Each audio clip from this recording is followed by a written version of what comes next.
Hello, friends. Hello, and welcome to Aislyn's world. I am going to stay here chilling out just for a few minutes to just see if I can get some folks over here on the live and they can just say hi when you jump in. Quit chasing the chickens, little dog. Hey, quit it. That's not your job. Sorry about that. Okay, perfect.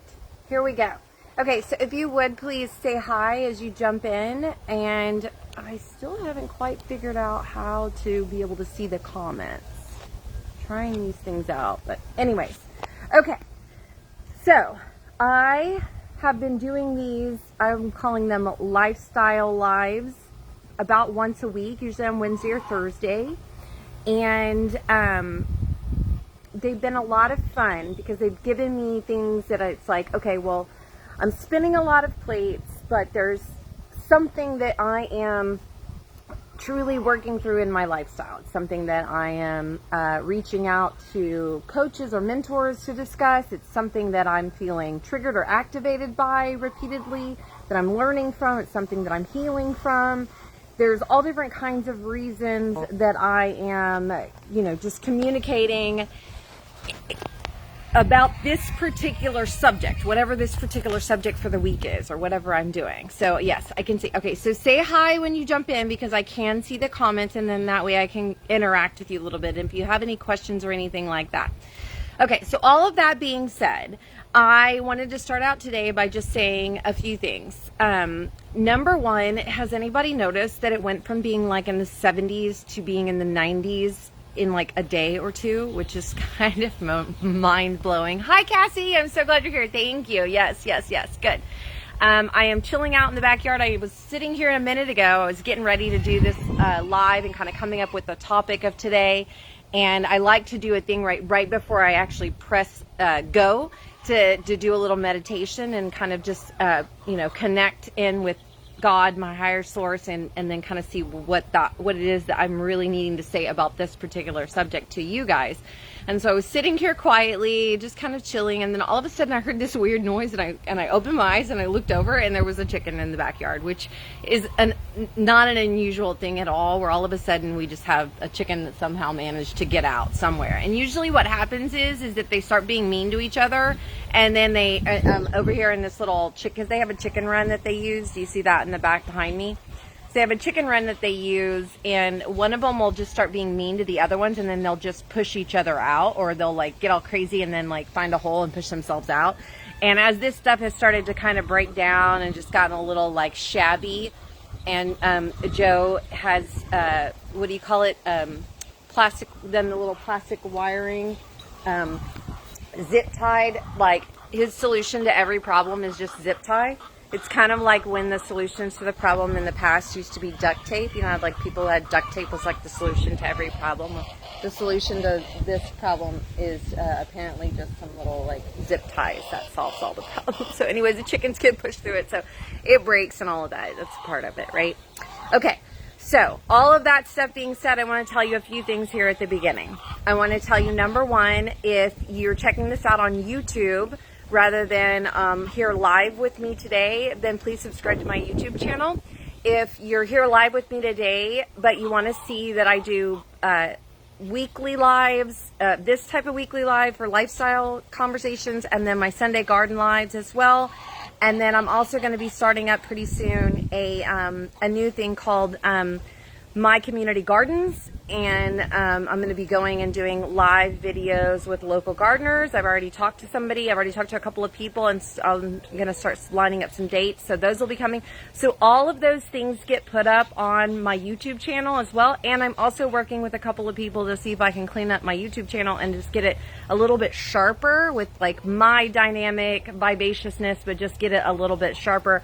I'm also working on with Cassie. You're here, and Cassie's been chatting with me and helping me get a better understanding of how to actually turn my photographs and my artwork into actually products and prints and things that I can sell. So like, I'm definitely going to be doing some calendars in the nearest future.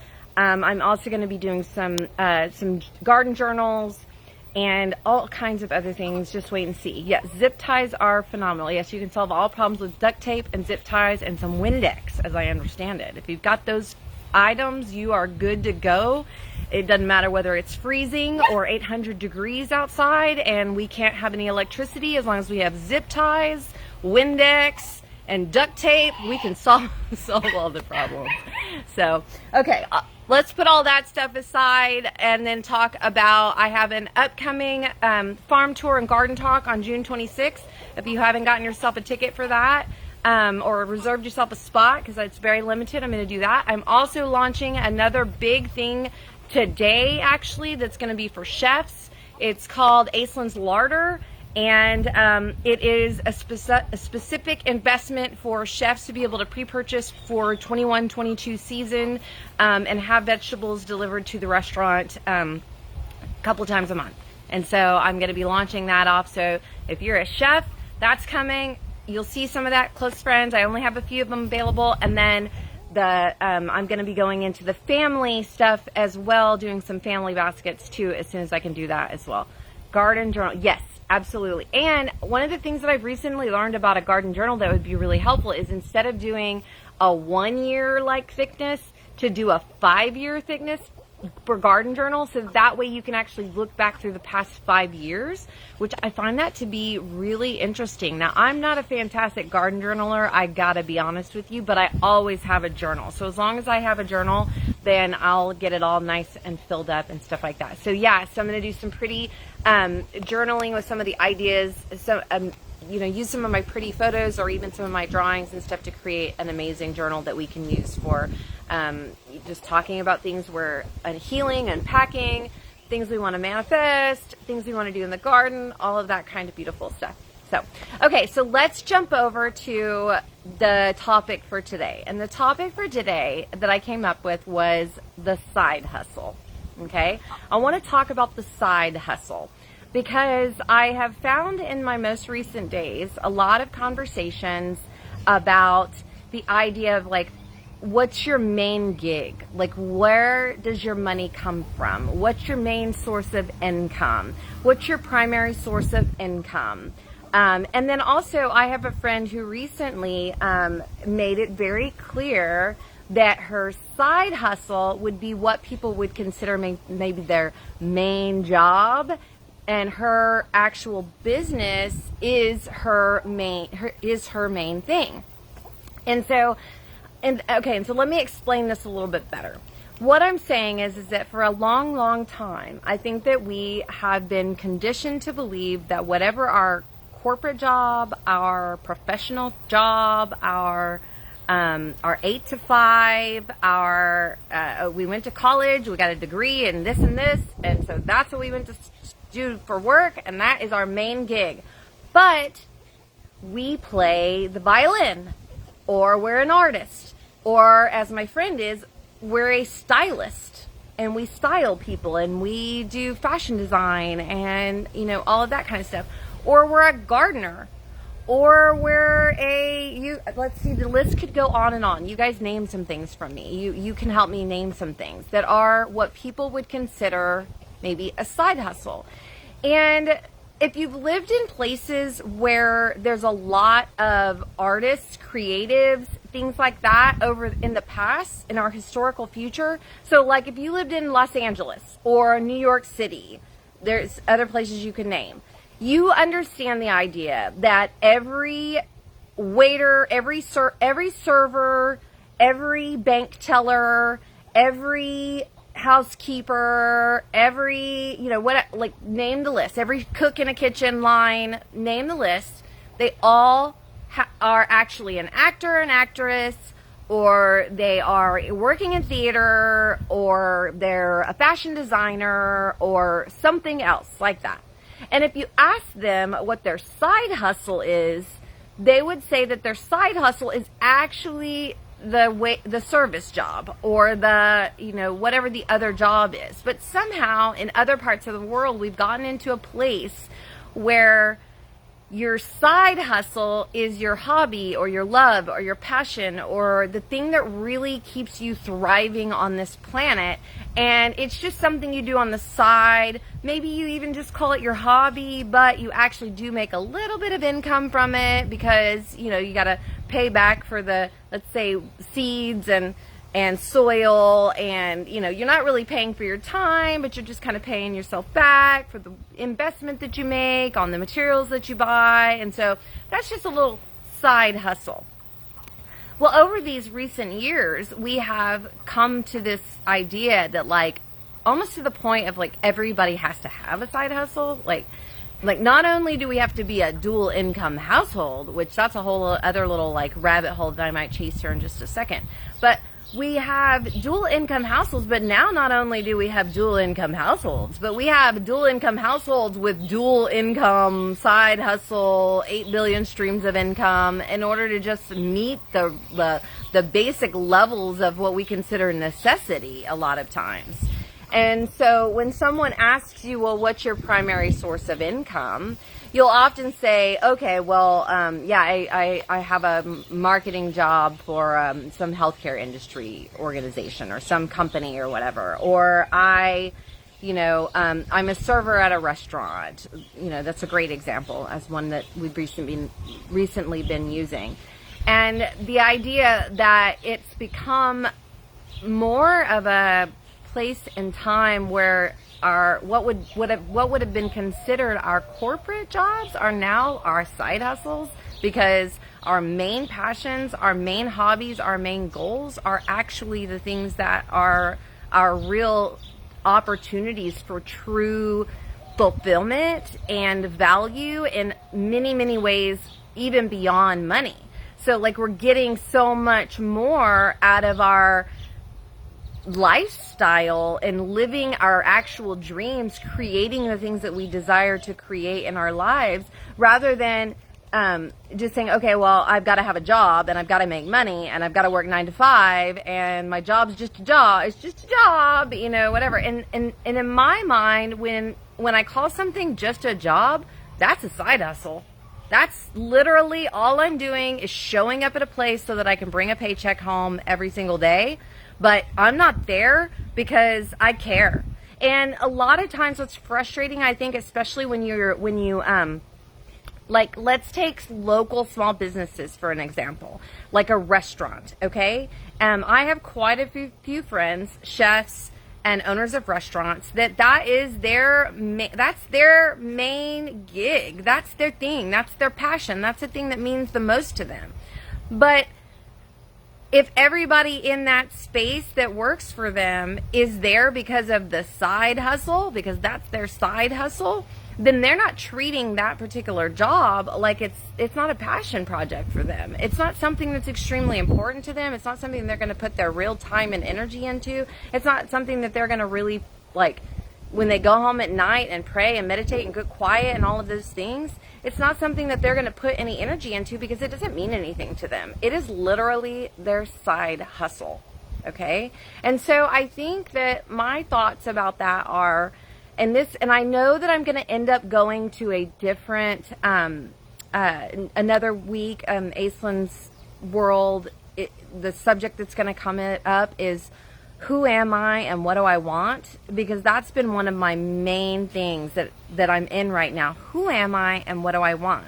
And the reason I bring that specifically up is because after you've done a whole lot of the kind of letting go, healing, tapping out, getting rid of some of those old traumas, those old pain bodies, when you've done a lot of work to let go of some of that stuff, you start to begin to understand that maybe a lot of the things that you actually wanted in life are not really what you wanted. They're what other people believed you wanted, or they're based on your fear of judgment that you have. Like, you make the decisions for your life based on what everyone else tells you they want, things you believe you're supposed to do, things that you believe are going to be the answer to making all the money that you desire, require, need, whatever. And when you begin to let go of all of the trauma and the drama and the pain bodies and all of the healing things that you need to do to get to where you need to be in the highest vibration and the most alignment with your source, God, your higher being, whatever, when you do that, you get into a position where you then don't exactly know who you are and what you want to be and what you want to do. And it's really hard at that point to manifest anything or to create things in your life because you're just unfocused. You don't know what you want to create. You don't know who you are. And so spending some time looking at your life and going, well, is my job that pays my bills my actual side hustle and my real alignment, desire, the thing that makes me really soar and spread the most joy and light and love with the community around me, and that is a real opportunity that I can see in my future with like making some money, even if it inside your brain it's like, well, nobody's ever going to pay me a price that I deserve for green beans, and green beans are a lot of work, and la la la la. All of that stuff that you've created, you've already let all that stuff go. You've already let that stuff go. And because you've let that stuff go, you're still going, okay, well, what is it about picking green beans that I love?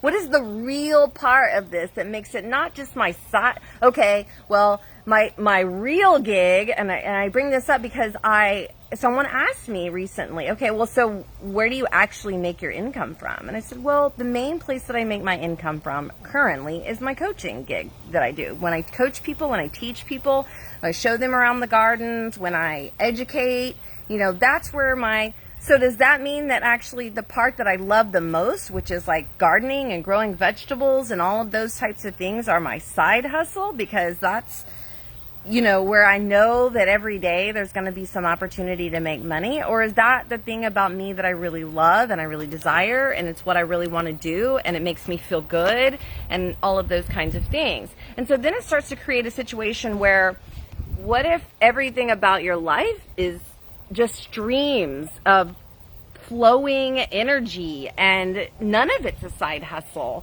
And you don't have a side hustle because everything that you do to create money in your world is all of the things that you love and you put energy into, and they all have a return on investment. And some of those returns on investment are, you have a friend that makes some product that you love and y'all trade all the time.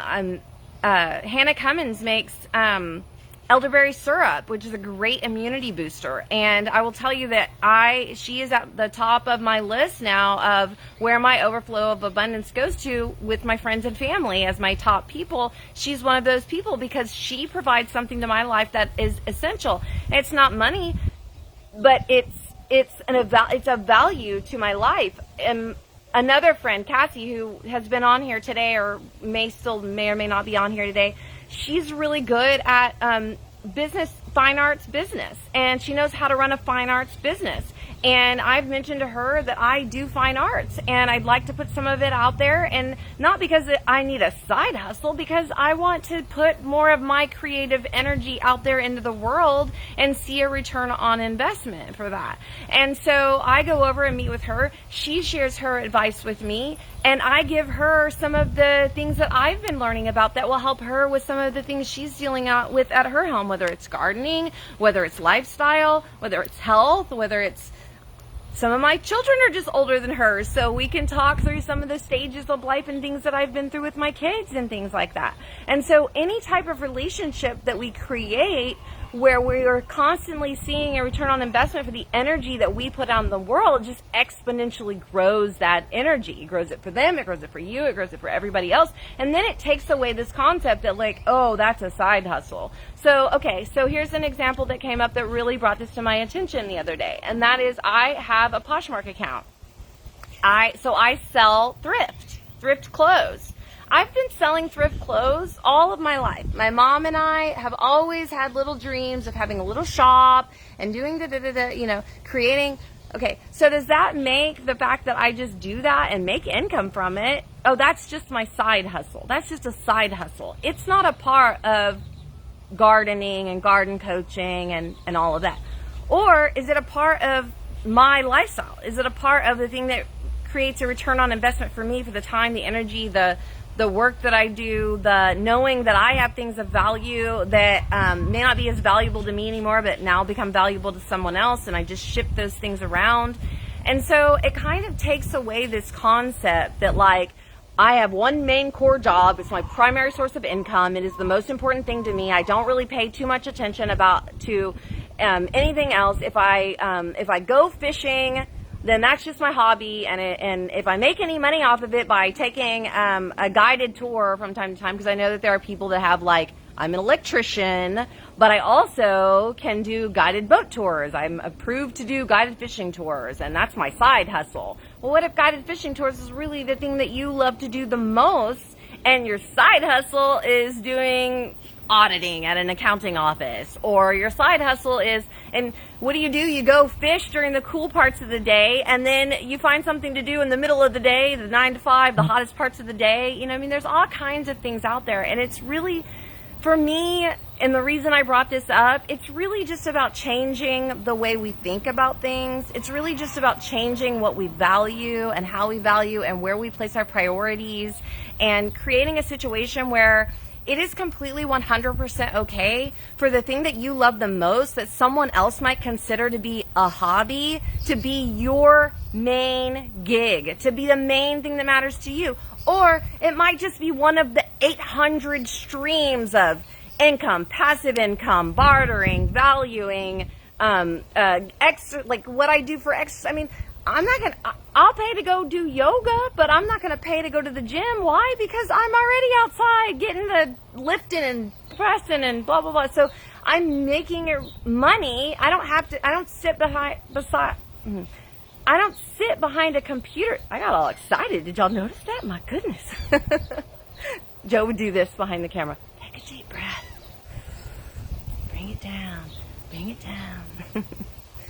So if I sit behind a desk all day, and that's my main gig, but I really hate it, and then I leave my main gig to go power lift because I'm a power lifter, but I have to pay to be a part of that, and there's a whole long stream of the idea that shifting our minds into being like our hobbies and the things that we value most, the things that are most valuable in our creative endeavors that will not only benefit our lifestyle the most, that will benefit our health the most, that'll benefit our family the most, it'll benefit our community the most, it'll benefit our world the most, is really tapping into the thing that you do, that you love, that brings the most value to your life, and making that your core gig, and calling that job, J-O-B, your side hustle. That's your side hustle. Even if you spend a big portion of your day, the most of your day there. I mean, is sleeping your main core job? You spend a third of your day, most people spend a third of their day, I could be wrong with my numbers, but you know what I mean. 8 solid hours. If you're healthy, taking good care of yourself, you get 8 solid hours of sleep. Okay, well, you spend the same amount of time at work. Is sleeping your main gig? It might be your main gig. I can tell you for many years of my life, I think sleeping was my main gig. Sleeping and raising babies. And that's the other thing. Like, mamas out there, the working at home mom, like, you are a work at home mom if you are at home with kids. I promise you, no matter what you're doing, that is your gig, and it is not a side hustle. And your side hustle is not the art that you make or the gardening that you do, because that's a part of the core that makes that house a better home, makes your backyard a more beautiful place for your kids to play, all of those things. And so for me today, I really just wanted to chat with some things that will help everyone, not just me, and not just the folks that are like closely following me, but just our entire world. Get behind this idea of, like, we have more power over what's going on in our world than we've been giving ourselves credit for. And one of the things we can do to shift our mindset about abundance and energy and living a life of plenty, is just to recognize that there are things that we do in life that bring us a lot of value, that we love, and that our real passion and our real creativity comes from. And start putting those as a priority and calling that other thing that you do that makes you your primary source of income your side hustle. That's it. All right. I love you guys. I hope you have the best day ever. And I will see you on Sunday for the Sunday Garden Live. Comes on at 10:30 a.m. Central Standard Time. And please go over and check out my YouTube channel and subscribe. You can check me out on Instagram. Of course, I don't know if you guys know that Joe and I do a podcast called Dinner Table Talks. It's very, very, very easy to find. It's called dinnertabletalks.com. It's on dinnertabletalks.com. If you go there, you can find any platform that you might listen to. So if you're an Apple user, you can listen to Apple Play or Apple. I don't use Apple, so I don't know. You can do that. There's Google Play. I use Spotify. Spotify's my option. There's lots of places that you can listen to podcasts, and it's very, very easy to listen to a podcast in today's world with these screens and phones and all the things that we have available to us. So go check it out. You'll find it very entertaining, and just stay in touch with me, okay? If you guys have any questions about anything, just send me a message. I love you. I hope you have the best day ever. Mwah.